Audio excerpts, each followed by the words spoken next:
I'm Natalie, 32 years old, and the scar on my right arm tells a story I kept silent about for years. It happened when I was 17. My sister Veronica pressed a hot iron against my skin during a fight over a college acceptance letter. My mom's response: "That's what trash gets for existing." Dad just snorted and said, "If I were her, I'd have burned your face too." I didn't cry. I didn't scream. I just decided right then that I would take everything they loved and ruin their lives. Before I tell you how I turned my pain into power, let me know where you're watching from and hit that subscribe button if you believe in the strength of resilience. Growing up in our cramped three-bedroom house in the outskirts of Chicago, I learned early that I was unwanted. Mom and Dad made no secret of their favoritism. While Veronica received new clothes, birthday parties, and constant praise, I was the forgotten child, the mistake they never wanted but were stuck with. Our family struggled financially. Dad worked inconsistently as a mechanic, often coming home smelling of beer rather than motor oil. Mom cleaned houses for wealthy families, returning exhausted and bitter, her resentment palpable in every sigh. Our neighborhood wasn't the worst, but it wasn't good either. Chain-link fences separated identical houses, with patchy lawns, and the distant sound of trains punctuated our nights. My childhood memories are colored by absence. I remember standing alone after school performances, watching other kids being embraced by proud parents, while mine had taken Veronica to her dance recital instead. When I turned 10, they forgot my birthday entirely. I sat in my room that night, making a wish on a candle I'd stolen from the kitchen drawer, promising myself that someday things would be different. Books became my escape. The local library was my sanctuary, a place where librarians knew my name and recommended stories about brave girls who overcame impossible odds. I'd lose myself for hours among those shelves, returning home only when I absolutely had to. In books, I found friends, mentors, and heroes. In books, I mattered. Mrs. Anderson, my 11th grade English teacher, was the first adult who saw something in me. She noticed how I devoured books, how I wrote essays with a passion beyond my years. "You have a gift, Natalie," she told me one day after class. "Your mind is exceptional." Her words were water in my desert of neglect. I channeled all my energy into academics. If I couldn't earn love at home, I'd earn recognition elsewhere. My grades were perfect. I joined debate club, wrote for the school newspaper, and stayed late to help in the science lab. Success became my rebellion, each A on my report card a silent protest against my parents' indifference. Veronica noticed. 2 years younger and struggling in school, she watched my academic achievements with growing resentment. While teachers praised me, she received notes about her disruptive behavior and incomplete assignments. The attention I received at school only intensified her jealousy at home. Our shared bedroom became a battleground. A thin curtain divided her side from mine, a flimsy barrier that did nothing to shield me from her hostility. My half was sparse but orderly. A second-hand desk held my carefully maintained textbooks. The walls above my bed were covered with honor roll certificates and newspaper clippings of school competitions I'd won. Veronica's side exploded with posters of boy bands' makeup strewn across every surface, clothes piled on the floor. Rebecca from next door was my only friend. She lived with her grandmother, a kind woman who sometimes invited me for dinner when she suspected things were particularly bad at home. Rebecca understood my situation without me having to explain. She'd slip me snacks when my parents forgot to leave food, or let me use her shower when ours was broken for weeks. Her friendship was a lifeline, proof that I wasn't as worthless as my family made me feel. The balance of power shifted dramatically during my senior year. I'd been secretly applying to colleges, staying after school to use the computers since we didn't have one at home. When the guidance counselor called me to her office to announce I'd qualified for a prestigious scholarship competition, word spread quickly through the school. That evening, dinner was unusually quiet. Mom served Veronica first as always, but her movements were jerky, her jaw tight. Dad kept looking at me with narrowed eyes. So he finally said, setting down his fork with a clank, "Heard you think you're going to college." I stared at my plate. I applied for scholarships. "Who's going to pay for that?" Mom demanded. "We can barely keep food on the table." "That's what scholarships are for," I said quietly. "It wouldn't cost you anything." Veronica snorted. "Like anyone would give you money." "Mrs. Patel says I have a good chance at a full ride." I said, immediately regretting sharing this information. Dad laughed a harsh sound. Full ride, you don't get ideas above your station, girl. People like us don't get handouts. It's not a handout, I insisted, feeling a rare spark of defiance. I earned it. Mom's face darkened. You haven't earned anything. You've been privileged to have a roof over your head while contributing nothing. I wanted to point out how I cooked, cleaned, and even contributed the money I made babysitting to household expenses, but I knew it would only make things worse. The conversation was a warning shot. My potential success threatened the family dynamic, and they wouldn't let me forget it. That night I lay awake listening to Veronica's steady breathing from across the room. The scholarship interview was in 2 weeks. I needed to prepare to shine brighter than I ever had before. This was my one chance at escape at a future where I could define my own worth. I closed my eyes and imagined walking onto a college campus surrounded by people who valued knowledge and ambition, people who might value me. As I drifted off to sleep, I didn't know that my academic success had planted a dangerous seed of jealousy in my sister, one that would soon grow into something violent and uncontrollable. The scholarship wasn't just my ticket to freedom. It was the catalyst for a confrontation that would leave me permanently scarred both physically and emotionally. The weeks following my scholarship news marked the beginning of a nightmare. Small things disappeared from my side of the room first. A favorite pen, notes for my chemistry final, the dog-eared copy of Jane Eyre Mrs. Anderson had given me. When I confronted Veronica, she'd blink with wide, innocent eyes. "Why would I take your stupid book?" she'd say, examining her nails with exaggerated boredom. But I knew. The smirk that played at the corners of her mouth told me everything. I searched our room when she was at cheerleading practice and found my book beneath her mattress, pages torn out and crude drawings scribbled across Charlotte Bronte's words. When I brought the vandalized book to Mom, she sighed heavily, as if I was the one inconveniencing her. "Why do you always have to start drama, Natalie? Can't you just share with your sister?" "Share?" She destroyed my book. "It's just a book. You shouldn't have nice things if you can't handle your sister being curious about them." The injustice burned in my chest, but I swallowed it down like bitter medicine. There was no point arguing. In their eyes, I was always wrong, always the instigator, always the problem. Veronica's sabotage escalated. She accidentally spilled orange juice on my English essay. She borrowed my only nice sweater without asking and returned it with a cigarette burn on the sleeve. My hairbrush appeared in the toilet. Each incident was met with the same response from my parents. I was overreacting, being selfish, failing to understand that sisters share. At school, Veronica's campaign intensified. I began finding notes in my locker. Ugly drawings, anonymous messages saying things like "scholarship trash" and "no one wants you here." Suddenly, girls who had been friendly stopped talking to me.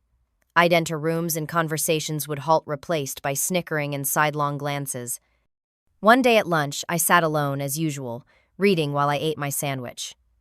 A group of girls at Veronica's table kept looking over and laughing. I tried to ignore them until Ashley, Veronica's best friend, approached. "Is it true you live in your teacher's garage?" she asked loudly, causing heads to turn. "Veronica says your parents are thinking of giving you up for adoption because you steal their stuff to sell for drug money." The cafeteria quieted. Dozens of eyes turned toward me. I saw Veronica, watching her expression a mixture of cruelty and delight. Something inside me hardened. I carefully closed my book, stood up, and walked out without a word.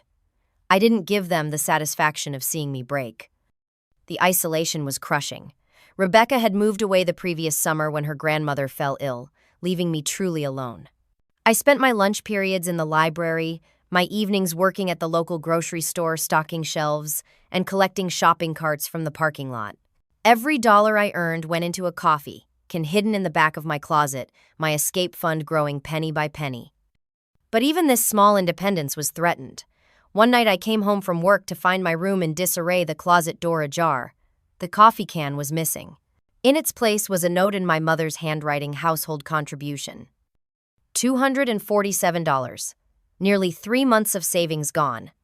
That night I cried silently into my pillow, careful not to let Veronica hear. The next day I opened a bank account using Mrs. Anderson's address for the statements. I would not make the same mistake twice. As my scholarship interview approached, I needed to prepare my application essay. The prompt asked about overcoming adversity, and for once I had plenty to write about. I disguised my personal story as fiction, creating a character whose resilience in the face of family challenges led to academic excellence. Writing it was cathartic, each word a release of long-suppressed feelings. I worked on it during lunch periods after work and late into the night when Veronica was asleep.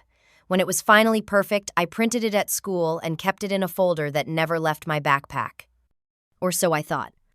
The night before the scholarship interview, I reached for my folder to review my essay one last time. It wasn't there. Panic rising, I emptied my backpack, checked under my bed, retraced my steps through the house. Nothing. A sound from the bathroom caught my attention. The sink was running. I pushed open the door to find Veronica leaning against the counter, my essay in her hands, several pages already floating in water-filled sink. "Oops," she said with a smile, dropping another page into the water. "Is this important?" Something in me snapped. All the years of torment of being diminished and dismissed crystallized into pure rage. I lunged for the remaining pages, but Veronica held them out of reach. "Mom," she screamed, "Natalie's attacking me." Footsteps thundered down the hall. Mom appeared, Dad close behind. "What's going on?" Mom demanded. "She ruined my scholarship essay," I said, voice shaking. "She destroyed it. The interview is tomorrow." Veronica's face transformed into a mask of innocence. "I was just using the sink and found these wet papers. I was trying to save them." "Liar," I shouted. "I saw you putting them in the water." Dad grabbed my arm fingers, digging painfully into my flesh. "Don't you dare call your sister a liar." "But she is lying. The essay was in my backpack. She took it." Mom looked at the soggy papers, then at me with cold eyes. "Maybe this is a sign you should focus on realistic goals instead of fantasy scholarships." That night, I was grounded for causing a scene. No phone, no leaving the house except for school. The scholarship interview was deemed unnecessary since I had lost my essay. I stayed up all night rewriting every word from memory, tears occasionally blurring my vision. By dawn, I had recreated the essay. It wasn't as polished as the original, but it would have to do. As the first light of morning filtered through the window, I made a promise to myself. This essay wouldn't just win me a scholarship. It would be my declaration of independence from the family that had never wanted me. What I didn't realize was that Veronica had been reading over my shoulder as I worked through the night. She knew exactly what was at stake now, and she was determined that I would never escape. The morning of May 15th started like any other. I woke before everyone else showered quickly and dressed in the outfit I'd carefully planned for my interview. A secondhand navy skirt I'd altered to fit perfectly. A white blouse borrowed from Mrs. Anderson. Shoes polished to a shine despite their worn heels. I looked in the mirror and barely recognized myself. For once, I looked like someone who belonged in the world I was trying to enter. The house was quiet as I made breakfast. Mom's shift started early on Thursdays. Dad was sleeping off another late night at the bar. Veronica wouldn't be up for hours. I had time to review my essay once more to practice my answers to potential questions. The mail arrived earlier than usual. I heard the letter slot clatter and went to collect the envelopes from the floor. Bills, mostly a catalog, and then something that made my heart stop. A thick envelope with a university seal in the corner, addressed to me. With trembling fingers, I opened it. "Dear Natalie," it began. "We are pleased to inform you that you have been selected for our presidential scholarship covering full tuition, room, and board for 4 years." I couldn't breathe. The words blurred as tears filled my eyes. Full scholarship. Freedom, a future. It was all here in black and white. I wouldn't even need today's interview. I'd already been chosen. "What's that?" I whirled around. Veronica stood in the hallway, hair rumpled from sleep, eyes narrowing as she took in my appearance. "Nothing," I said, automatically hiding the letter behind my back. "You're lying." She stepped closer. "Why are you dressed like that? And what are you hiding?" I should have walked away. Should have put the letter in my bag and left for school. But some reckless part of me wanted her to know, wanted to see her face when she realized I was escaping. "I got a full scholarship," I said, unable to keep the pride from my voice. "I'm going to university in the fall, everything paid for." Veronica's face went through a rapid series of emotions: disbelief, shock, and then a hatred so pure it transformed her features into something almost unrecognizable. "Let me see," that she demanded, lunging for the letter. I stepped back. "Number, it's mine." "Nothing in this house is yours," she spat. "Everything you have is because we let you have it." "Not this." I clutched the letter tighter. "This I earned, despite all of you, not because of you." "You think you're so special," she hissed. "So much better than us. You're nothing. You'll always be nothing." "I'm leaving," I said, trying to step around her. "I have an interview." She blocked my path. "You think you can just abandon your family after everything we've done for you?" I laughed, a short, bitter sound. "What exactly have you done for me, Veronica?" "Made my life hell, stolen from me, lied about me." "We gave you a home," she shouted. "We fed you, clothed you." "The bare minimum," I replied. "And you resented every second of it." I don't know if it was my calm tone or the truth of my words that pushed her over the edge. Her face contorted with rage. She shoved me hard, sending me stumbling backward into the living room. "You ungrateful bitch," she screamed. "You think you're too good for us. You're trash. Always have been." I regained my balance, clutching the scholarship letter like a talisman. "Move, Veronica. I'm leaving." She glanced around wildly, looking for something, anything to hurt me with. Her eyes landed on the ironing board in the corner of the room. Mom had been pressing Dad's work shirts the night before. Time seemed to slow as Veronica lunged for the iron. I didn't register the danger until I saw her fingers close around the handle. Didn't realize it was still plugged in, still hot from last night. "Veronica, don't," I said, backing away. Her eyes were almost black with rage. "You want to leave so badly. Let me give you something to remember us by." She came at me with the iron raised. I turned to run, but my foot caught on the edge of the coffee table. I felt the scholarship letter floating from my grasp. As I reached to catch it, Veronica seized her opportunity. The pain was immediate and overwhelming. The hot metal pressed against my forearms, searing through skin and into flesh. The smell was the worst part. Burning hair, burning skin. My skin. I screamed, then a sound I didn't recognize as my own. Veronica held the iron in place, her expression one of terrible satisfaction. 1 second, 2, 3, an eternity of agony. When she finally pulled the iron away, it took a layer of my skin with it. I collapsed to the floor, cradling my injured arm, waves of pain radiating through my body. "What the hell is going on?" Dad stood in the doorway, bleary-eyed and angry at being woken. "She's leaving us," Veronica said, still holding the iron. "She got a scholarship. Says she's too good for this family." Dad looked at me on the floor, at my arm already blistering, then at the scholarship letter now crumpled beside me. "Is that true?" he asked, his voice dangerously quiet. Through a haze of pain, I nodded. The front door opened. Mom walked in, returning from her early shift. She took in the scene, eyes moving from my huddled form to Veronica with the iron. "She burned me," I gasped. "She burned me with the iron." I expected shock. Horror, some basic human reaction to the deliberate injury of your child. Instead, Mom laughed. A short, cruel sound that cut deeper than the burn. "That's what trash gets for existing," she said, setting down her purse as if nothing unusual was happening. "Thinking you're better than your own family." Dad snorted, picking up the scholarship letter and tearing it in half. "If I were her, I'd have burned your face too. See how many scholarships you get then?" They left me there on the floor. No ice for the burn, no ride to the hospital, nothing. Veronica unplugged the iron and went to get ready for school, stepping over me, as if I were nothing more than an inconvenient obstacle. I didn't cry. Something inside me had cauterized along with my flesh. In that moment, a switch flipped. The last thread of hope that they might love me someday snapped. And in its place grew something harder, colder, more determined. Clutching my injured arm, I gathered the torn pieces of my scholarship letter. Then I dragged myself to the bathroom, ran cold water over the burn, and began to plan. The bathroom mirror reflected a stranger. My face was pale, eyes wide with shock, but eerily calm.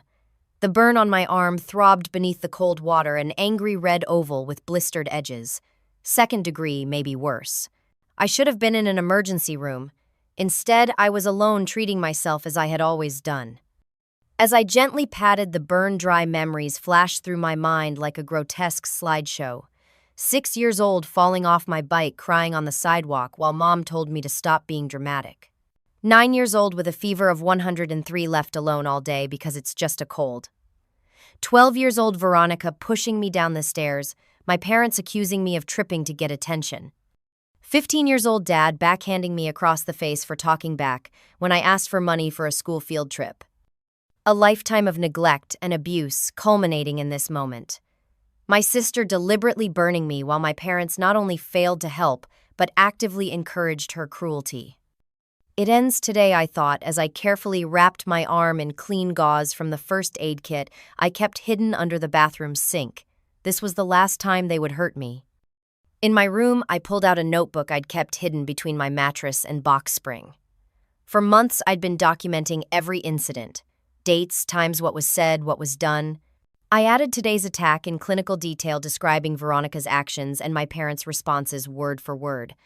Then I took photos of my bandaged arm and the torn scholarship letter. At school, I avoided the main office where I was supposed to check in before my scholarship interview. Instead, I went straight to Mrs. Anderson's classroom, praying she had a free period. She gasped when she saw me.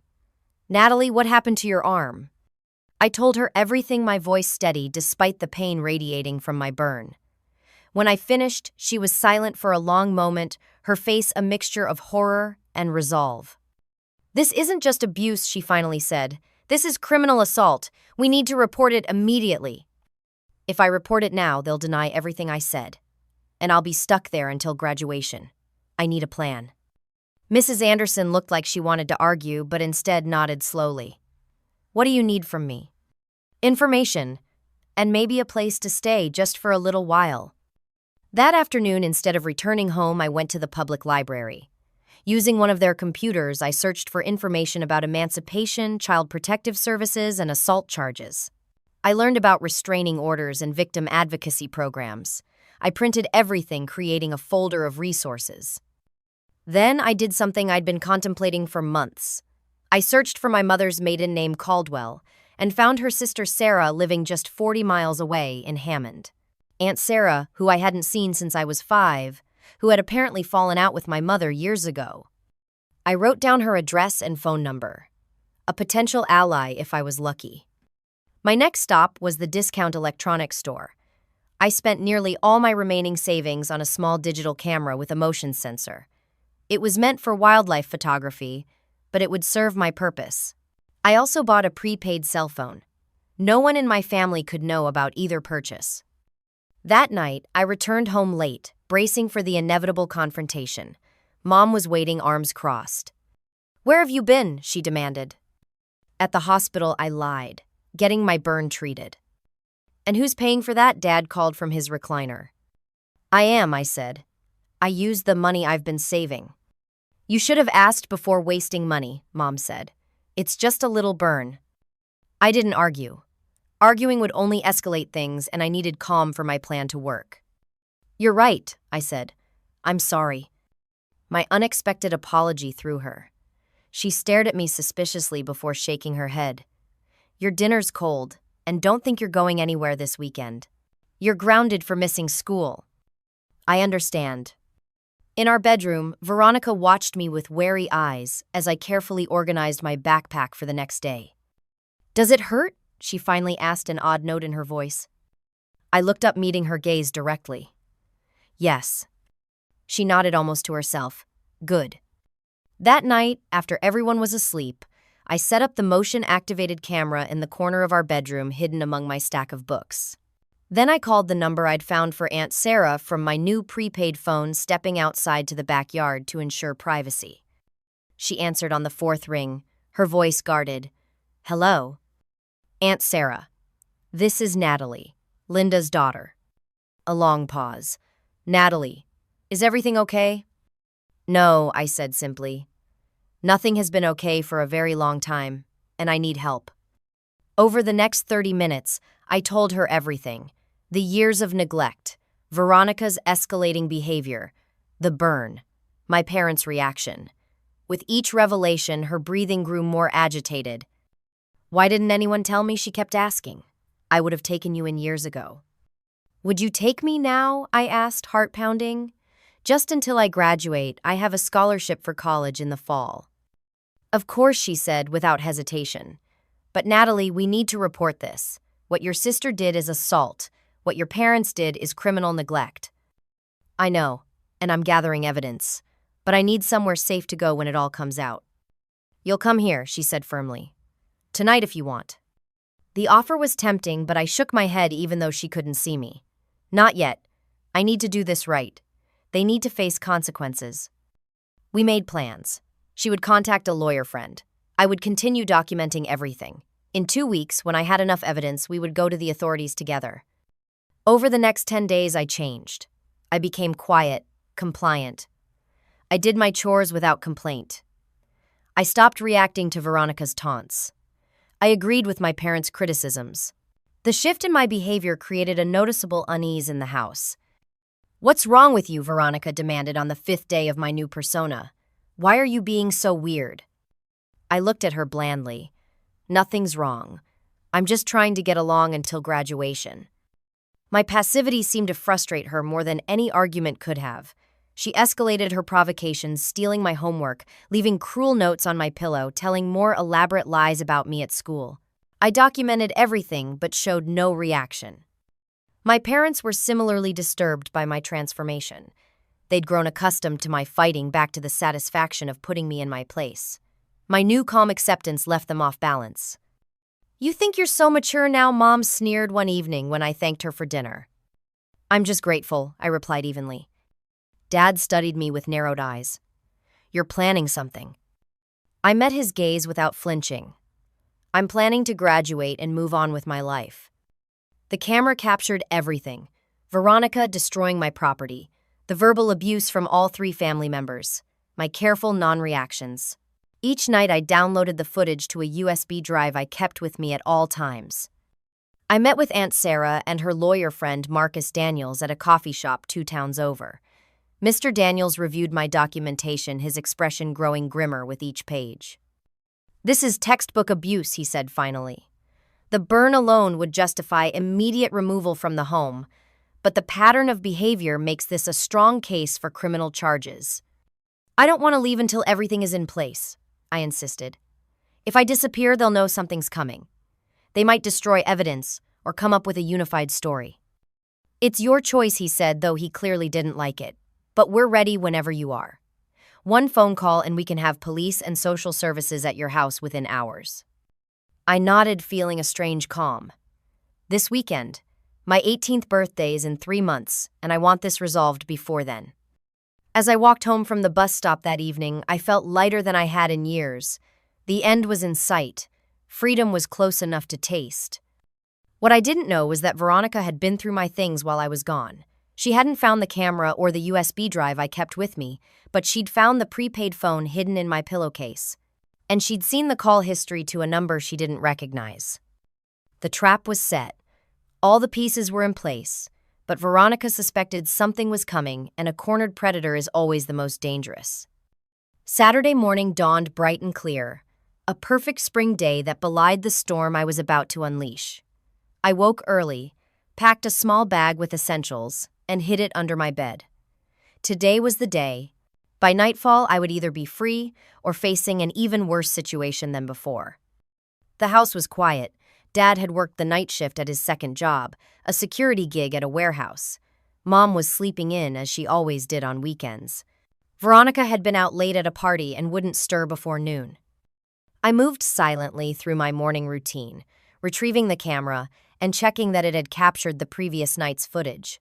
Veronica had come home drunk, woken me by turning on all the lights, and spent 20 minutes detailing how worthless I was and how no one at school would remember me once I was gone. All of it captured in high-definition video. At 9:30, I called Mr. Daniels from my prepaid phone. "Are you sure you're ready?" he asked. "Yes," I said, my voice steady. "It's time." He explained the process again. He had already filed a report with Child Protective Services based on my documentation. They would arrive with police officers around 11. I should be prepared to show my injuries, present my evidence, and make a formal statement. What about after I asked? Where will I go? Your aunt is already on her way. She'll be at my office when you arrive. You'll stay with her while the investigation proceeds. It felt surreal planning the dismantling of my family with the same detachment I might use to schedule a dentist appointment. But years of emotional neglect had left me numb to any sense of familial loyalty. These people had never protected me. I owed them nothing. At 10:30, I heard movement in my parents' room. Mom was up. I sat at the kitchen table calmly eating cereal when she shuffled in wrapped in her ratty bathrobe. "You're up early," she commented, eyeing me suspiciously. "Homework," I replied, gesturing to the textbook open beside my bowl. She grunted, pouring herself coffee. For a moment, I wondered if she had ever loved me even for a second. Had there been a time, perhaps when I was a baby, before Veronica came along, when she had looked at me with anything other than resentment? I would never know. At 10:45, Veronica emerged from our room looking haggard. She glared at me as she grabbed orange juice from the fridge. "Why are you always so fucking quiet now?" she demanded. "It's creepy." I shrugged. "Just thinking about the future." She snorted. "What future? You're going nowhere." If only she knew how right she was, though not in the way she meant. She wasn't going anywhere. I was the one with an escape plan. At precisely 11 o'clock, the doorbell rang. Mom frowned, tightening her robe. "Are we expecting someone?" "I'm not," I said truthfully. I hadn't been expecting them. I had summoned them. She went to the door muttering about weekend solicitors. I heard her sharp intake of breath then. "Can I help you?" "Mrs. Reynolds, I'm Officer Patton with the Chicago Police Department, and this is Mrs. Garcia from Child Protective Services. We need to speak with you and your family regarding a report of abuse."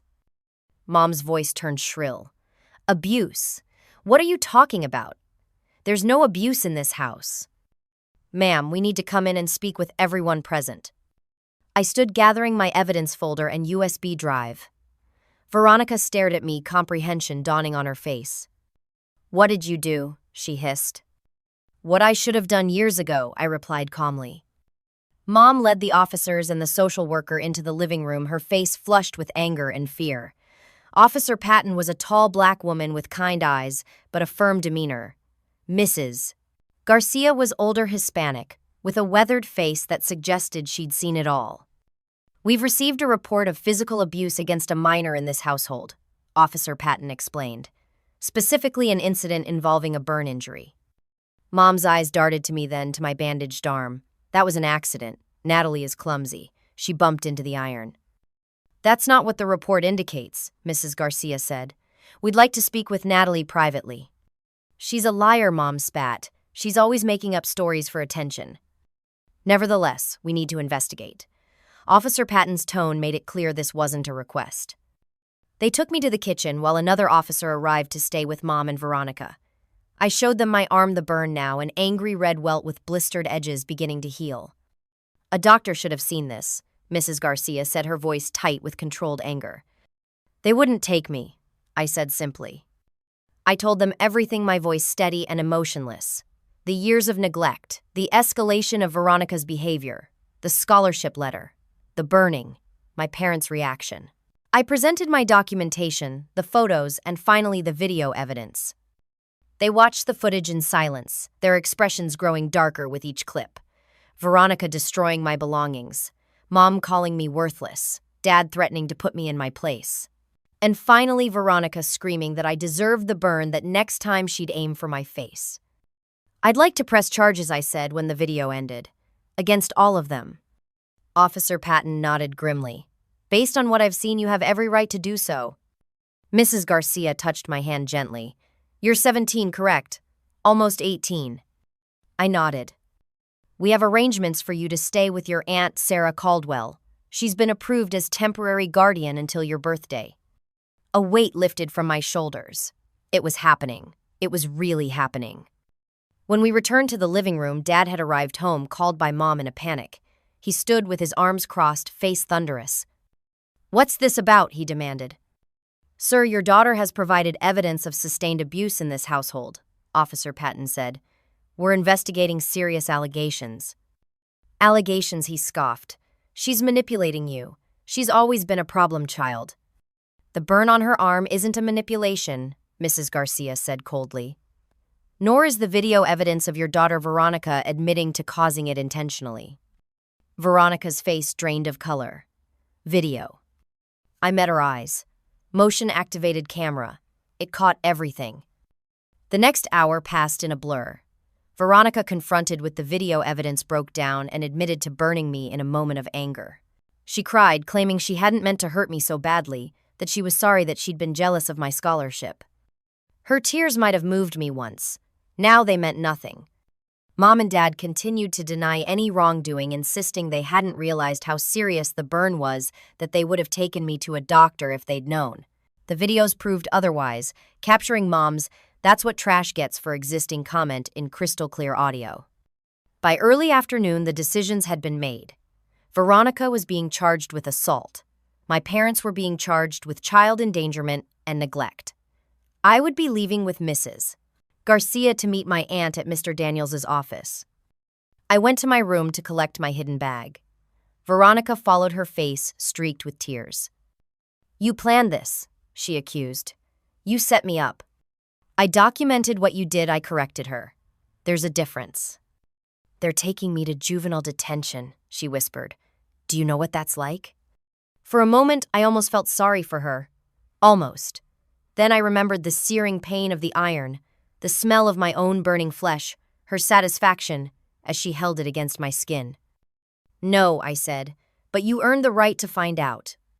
As I walked out of that house for the last time, carrying everything I owned in one small bag, I felt no triumph, no vindication, just a hollow sense of relief. The nightmare was over. Whatever came next would be of my own making. Mom called after me as I got into Mrs. Garcia's car. "You'll regret this. You've destroyed this family." I turned to look at her one last time. "No," I said quietly. "You destroyed it long before I was old enough to understand what family should mean." The car pulled away, carrying me toward a future suddenly wide open with possibilities. Free from fear, free from constant belittlement, free. Aunt Sarah's house was nothing like the home I'd left behind. A small but well-kept bungalow with flowering shrubs lining the walkway, it radiated warmth from the moment I stepped inside. The walls were painted in soft blues and greens. Family photos lined the hallway, and the kitchen always smelled of something baking. "Your room is small," she apologized that first night, showing me to a tidy space that had once been her home office. "But it's all yours. No one will come in without knocking." I stood in the doorway, overwhelmed by the simple luxury of privacy. A desk by the window, a bed with a homemade quilt, bookshelves with space for my few possessions, and most importantly, a door that locked from the inside. "It's perfect," I whispered, tears threatening for the first time in years. The legal process moved forward with intimidating speed. Mr. Daniels had prepared everything meticulously, ensuring my case received immediate attention. Within days, Veronica was placed in a juvenile detention facility pending her hearing. My parents were released on bail but ordered to have no contact with me. The physical distance made healing possible, but recovery wasn't linear. I woke from nightmares, the phantom sensation of burning skin sending me into panic. During the day, unexpected sounds made me flinch. A door slamming, a raised voice, a pot clattering in the kitchen, each one triggering memories I was desperate to forget. Aunt Sarah noticed everything. She connected me with a therapist, Dr. Winters, who specialized in trauma and abuse. Twice a week, I sat in her office, gradually unraveling the tangled knot of my past. "What you experienced wasn't just physical abuse," Dr. Winters explained during one session. "It was psychological and emotional abuse as well. The scars you can't see often take the longest to heal." Veronica's hearing came 3 weeks after I left home. I sat in the courtroom, Aunt Sarah beside me, as my sister was led in wearing a juvenile detention uniform. She looked small, diminished somehow, her usual confidence replaced by a wary vulnerability. The judge reviewed the evidence, including the videos and my medical records. Veronica's public defender argued for leniency based on her age and lack of prior offenses. Mr. Daniels countered with documentation of the pattern of abuse leading up to the burning. In the end, Veronica was sentenced to 18 months probation mandatory counseling and 200 hours of community service. She would live in a group home until the court determined she was no longer a danger to others. The judge also issued a no-contact order preventing her from reaching out to me in any way. As she was led from the courtroom, Veronica looked back at me. I expected hatred, resentment, the familiar contempt. Instead, I saw something that looked almost like remorse. Too little, too late. My parents' case moved more slowly through the system. They hired an expensive lawyer who specialized in child welfare cases, fighting every charge with technical objections and character witnesses, who testified to their challenging circumstances and how they had done their best with a plain, inane, difficult child. Their defense strategy was simple: paint me as a manipulative, attention-seeking teenager who had manufactured evidence to escape normal parental discipline. They claimed the videos were taken out of context, that their comments were jokes. I'd misinterpreted that they had planned to take me to a doctor, but I had refused to go. The community divided in their response. Some neighbors who had witnessed glimpses of my home life over the years came forward with stories that supported my claims. Mrs. Reynolds next door testified about hearing my mother's verbal abuse through open windows. Mr. Patel from the corner store described how I'd come in with bruises I couldn't explain. Others sided with my parents. Parents of Veronica's friends described me as withdrawn and strange, suggesting I had invented the abuse for attention. My father's co-workers insisted he was a family man who worked multiple jobs to support his children. The court battle dragged on for months, a public dissection of our family's most private dysfunction. Reporters from local newspapers attended the hearings. My story became fodder for evening news segments about child abuse and the system's failures. Through it all, I focused on rebuilding my life. The university honored my scholarship despite the torn letter. Aunt Sarah helped me gather the necessary documents, attend orientation, and prepare for my freshman year. I found a summer job at a local bookstore, earning money for expenses not covered by my scholarship. And then, unexpectedly, I received a letter. The detention facility had screened and approved it, ensuring it contained no threats or attempts at manipulation. Veronica's handwriting, once so familiar from the cruel notes she'd left on my pillow, now seemed like a relic from another life. Natalie, she wrote, I know you probably hate me, and you should. What I did was unforgivable. The counselors here are helping me understand why I hurt you. It's not an excuse, but I was so jealous of you. Everything seemed to come easily to you while I struggled.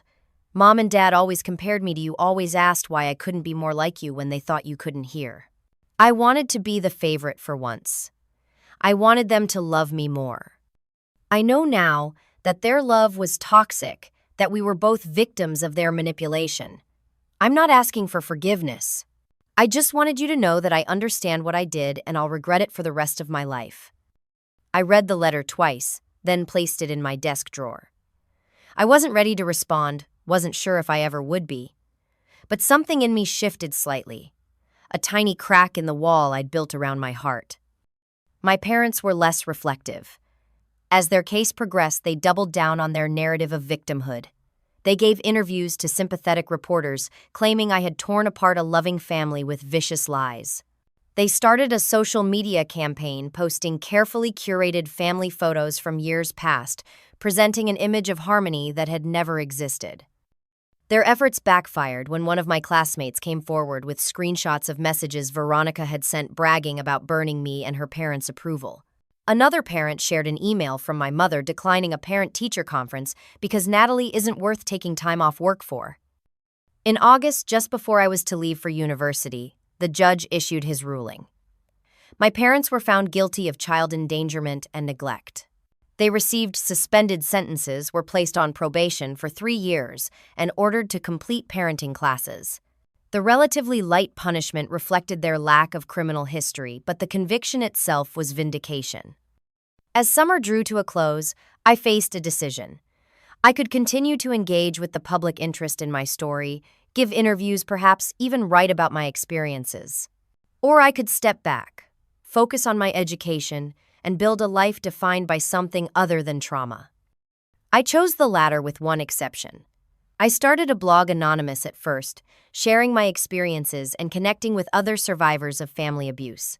The response was overwhelming. Messages poured in from teenagers in similar situations, from adults still healing from childhood wounds, from teachers and counselors seeking to understand how to identify signs of abuse.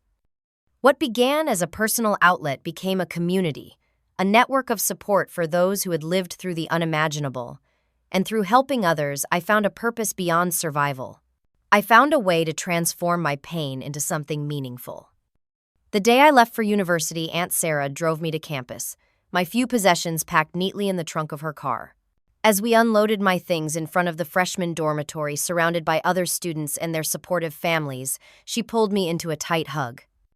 "I'm so proud of you," she whispered. "Not just for getting here, but for how you got here. With dignity, with courage." I hugged her back, breathing in the scent of her perfume, committing it to memory. "Thank you for believing me, for taking me in. I'll always be here," she promised, "whenever you need me." As I watched her drive away, I turned to face my new home. The dormitory rose before me, students streaming in and out, their voices creating a symphony of excitement and nerves. I took a deep breath, picked up my bags, and walked toward the entrance. For the first time in my life, I was walking towards something, not away from something, and that made all the difference. 5 years passed like the turning of book pages, sometimes lingering on difficult chapters, sometimes racing through moments of joy. I graduated summa cum laude with a degree in psychology and a minor in social work. My professors encouraged me to continue to graduate school, seeing in me a natural ability to connect with those who had experienced trauma. The scar on my arm faded from angry red to silvery white, a permanent reminder etched into my skin. In the beginning, I wore long sleeves, regardless of weather, hiding the evidence of that terrible day. But as months became years, my relationship with the scar evolved. "Your body remembers what your mind tries to forget," Dr. Winters had told me during one of our sessions. "The scar is part of your story, not the whole story." Gradually, I stopped hiding it. First at the beach with friends from my dorm, then during a presentation in class, finally during job interviews. The questions came, of course. What happened? How did you get that? I developed a repertoire of responses ranging from the vague childhood accident to the unflinchingly honest.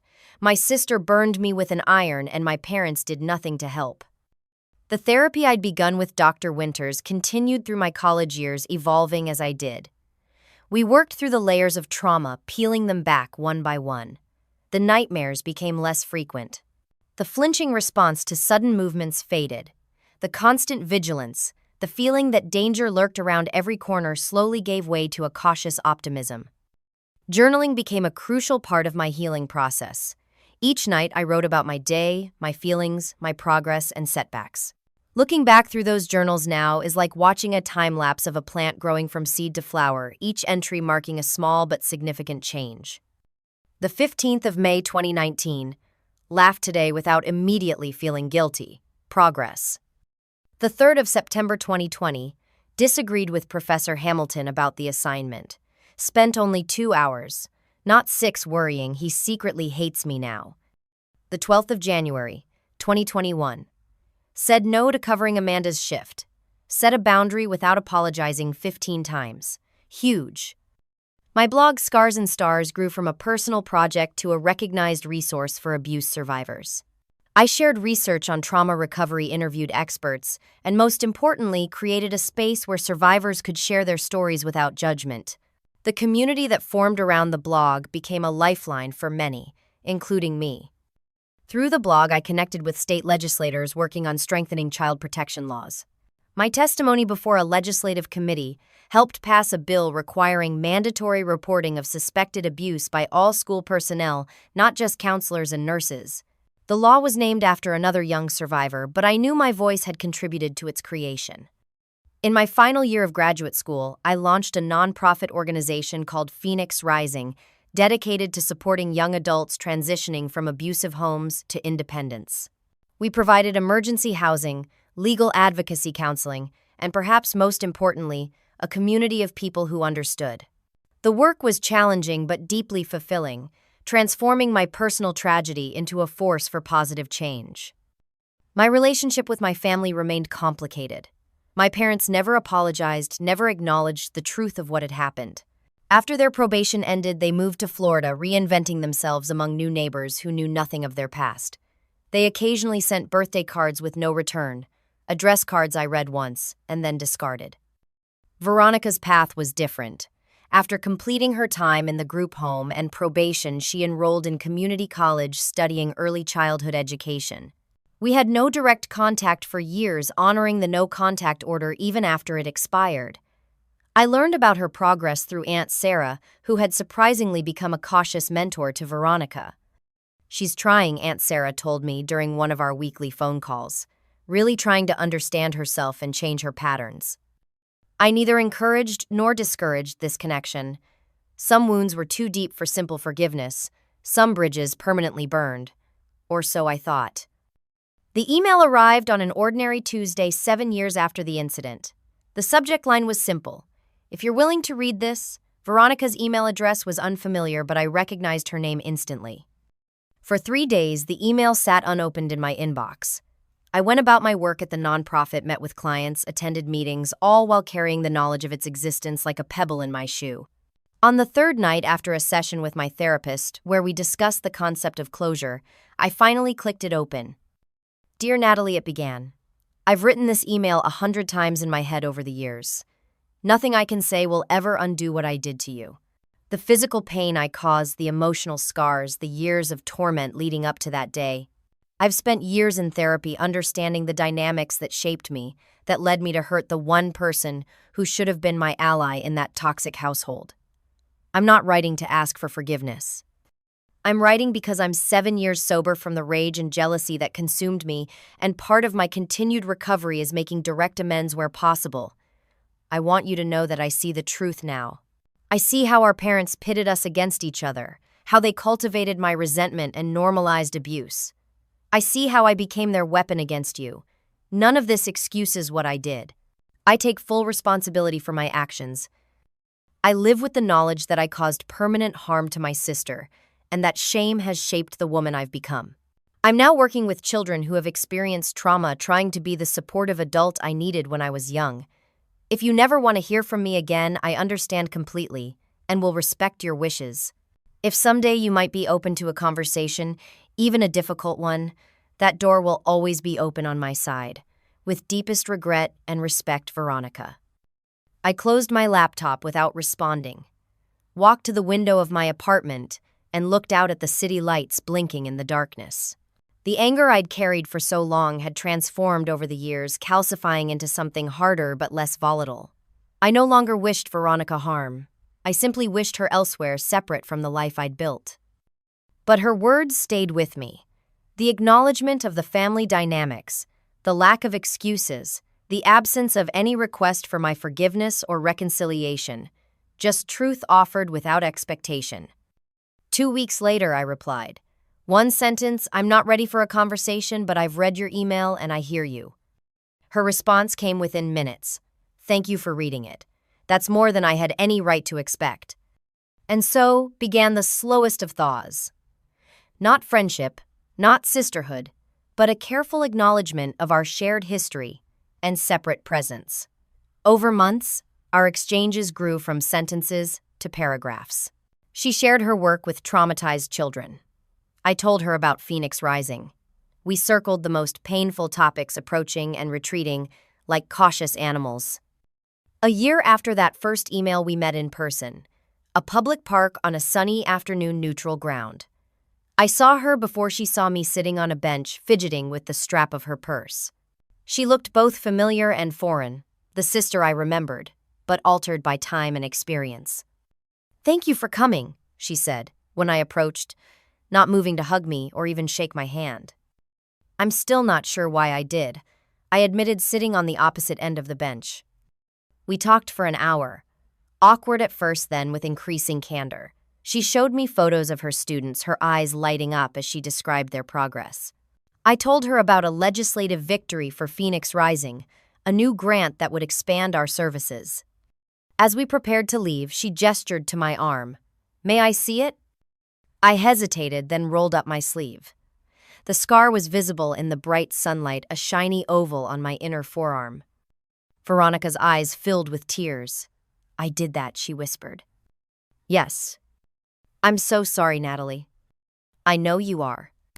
It wasn't forgiveness, not exactly, but it was acknowledgement of the past, of the pain, of the long road we'd both traveled since that day.